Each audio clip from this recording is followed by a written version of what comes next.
प्यारे बच्चों, जय हिंद। आज मैं पुनः एक नए वीडियो के साथ उपस्थित हूँ।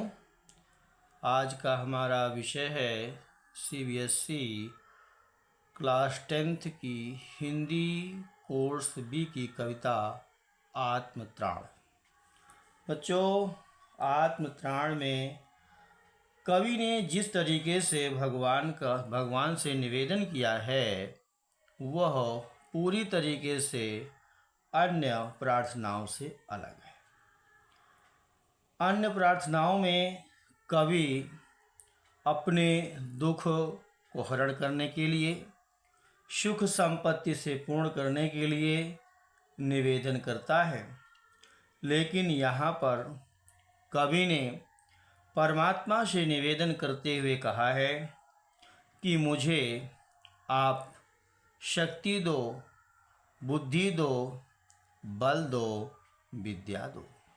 अर्थात मेरे अंदर का जो आत्मविश्वास है, जो आत्मबल है, वह पूरी तरीके से जागृत हो और मैं आने वाले संकटों का, विपत्तियों का पूरे मनोयोग से सामना कर सकूं। इसलिए यहाँ पर जो कवि ने निवेदन किया है वह निवेदन अन्य कविताओं में किए गए निवेदन से पूरी तरह से अलग है। आइए देखते हैं कि हमारे कवि रविन्द्रनाथ ठाकुर जी इस कविता के माध्यम से क्या कहना चाहते हैं। आइए देखते हैं। तो यहाँ पर उन्होंने कहा कि विपदाओं से मुझे बचाओ, यह मेरी प्रार्थना नहीं। अर्थात यह मेरी प्रार्थना नहीं है, यह मेरी प्रार्थना नहीं है कि मुझे विपत्तियों से बचाओ, कि मुझे विपदाओं से बचाओ, यह मेरी प्रार्थना नहीं है। तो मेरी प्रार्थना क्या है? प्रार्थना ये है कि केवल इतना हो करुणा में, हे करुणा निधान, केवल इतना हो। अर्थात केवल इतना करना है आपको कि मैं कभी न विपदा में पाऊँ भय, कि मैं विपत्ति में, आपत्ति में, संकट में, मुसीबत में कभी भयभीत ना हो। ठीक है। नेक्स्ट, दुख ताप से व्यथित चित्त को ना दो सांत्वना नहीं सही। दुख ताप से, दुखों के कष्टों से मेरा मन यदि व्यथित है, चित्त यानी मन, मेरा मन यानी चित्त दुखों के कष्टों से व्यथित है, दुखित है, तो ना दो सांत्वना नहीं सही। तो मुझे सांत्वना मत दीजिए, मुझे सांत्वना की जरूरत नहीं है। तो करना क्या? पर इतना होवे करुणा में, हे करुणा निधान, केवल इतना होवे, यही हो। क्या हो? कि दुख को मैं कर सकूं सदा जय, मैं दुखों पर सदैव विजय प्राप्त कर सकूं, यही आप मुझे वरदान दीजिए। और यही मैं आपसे निवेदन करता हूँ। अब कह रहे हैं कि कोई कहीं सहायक ना मिले तो अपना बल पौरुष ना हिले।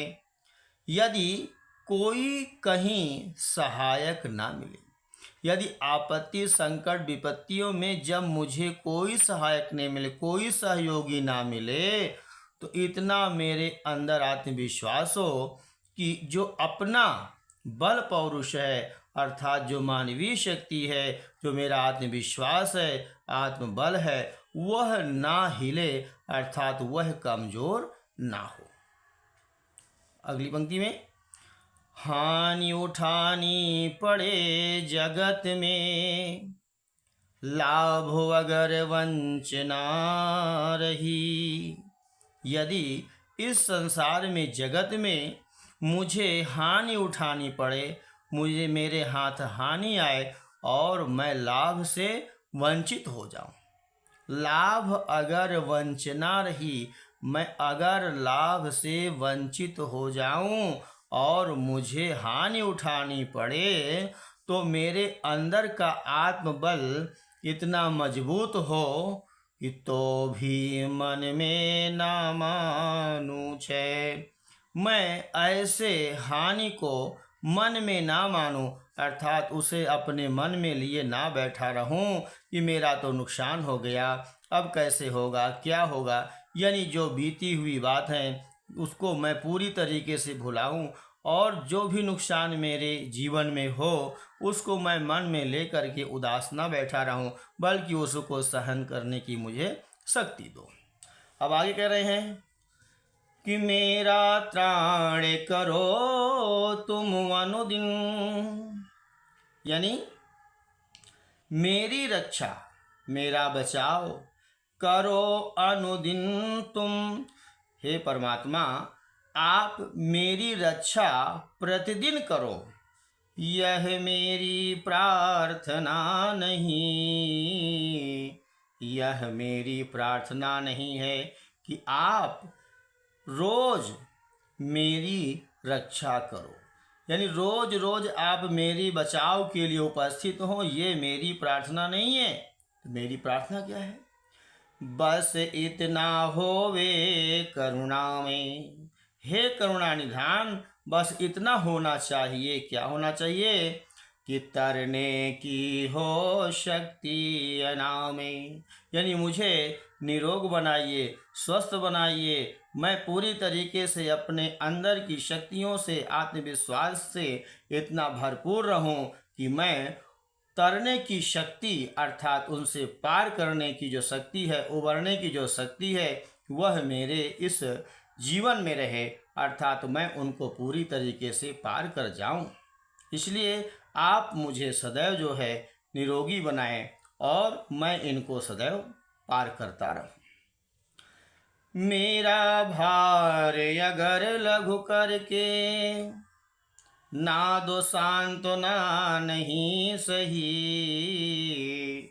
मेरा भार, यानी मेरे जीवन में जो दायित्व हैं, जो वर्कलोड है, जो जिम्मेदारियां हैं, अगर लघु करके, अगर उनको छोटा करके आप मुझे सांत्वना दे रहे हो, तो ऐसी सांत्वना हे प्रभु मुझे नहीं चाहिए।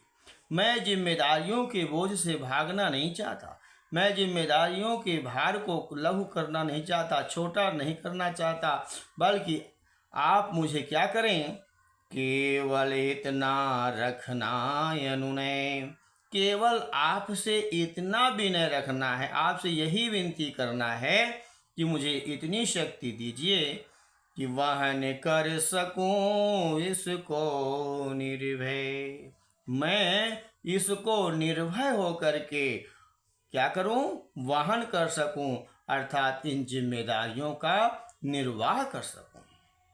और हे परमात्मा, जब आप मेरे जीवन में इतना सहयोग प्रदान करें और मेरी ये जीवन की नैया आगे बढ़ती जाए, तो इतना आप मेरे जीवन में जरूर बनाना।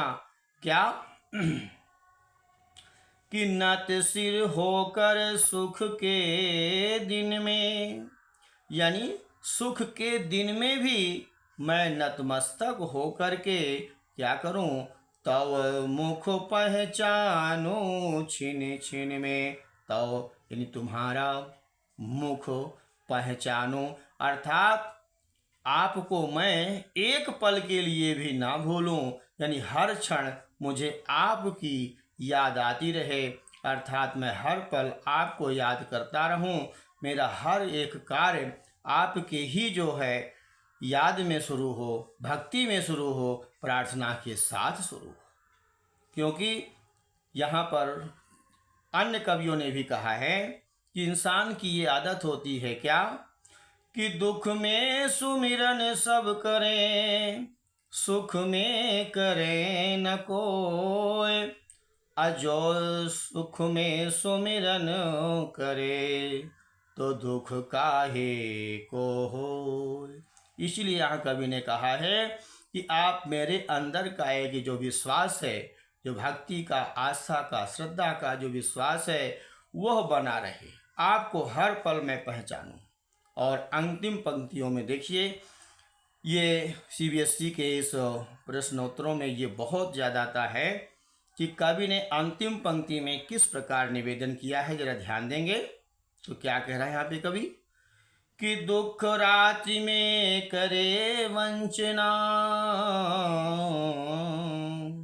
दुख रात्रि में, दुखों की रात्रि में, अर्थात जब मेरे जीवन में दुखों की रात्रि आ जाए, दुखों का अंधेरा आ जाए, दुखों का पहाड़ टूट जाए और करे वंचना, कौन करे, निखिल मही, यानी जिस दिन मेरे जीवन में दुखों की रात्रि आ जाए और निखिल मही, संपूर्ण पृथ्वी अर्थात संपूर्ण मानव समाज मुझे क्या कर दे, वंचित कर दे, छोड़ दे, त्याग दे, कोई मेरा सहयोगी ना बने, उस दिन हे परमात्मा, क्या कह रहा है, उस दिन ऐसा हो करुणा में, हे करुणा निधान, उस दिन ऐसा हो, क्या हो कि सांसारिक मनुष्यों से, इन प्राणियों से मेरा एक क्षण के लिए विश्वास उठ सके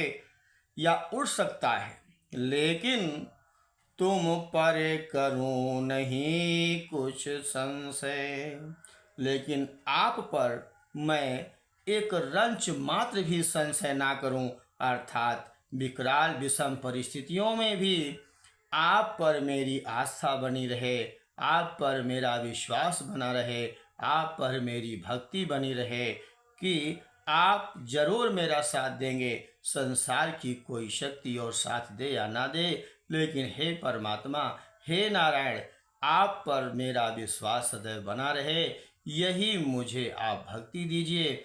और इसी के साथ आप मेरे अंदर आत्मविश्वास, आत्मबल का संचार कीजिए। इन्हीं निवेदनों के साथ, इसी प्रार्थना के साथ यह आज आपका लेसन समाप्त होता है। जय हिंद, जय भारत।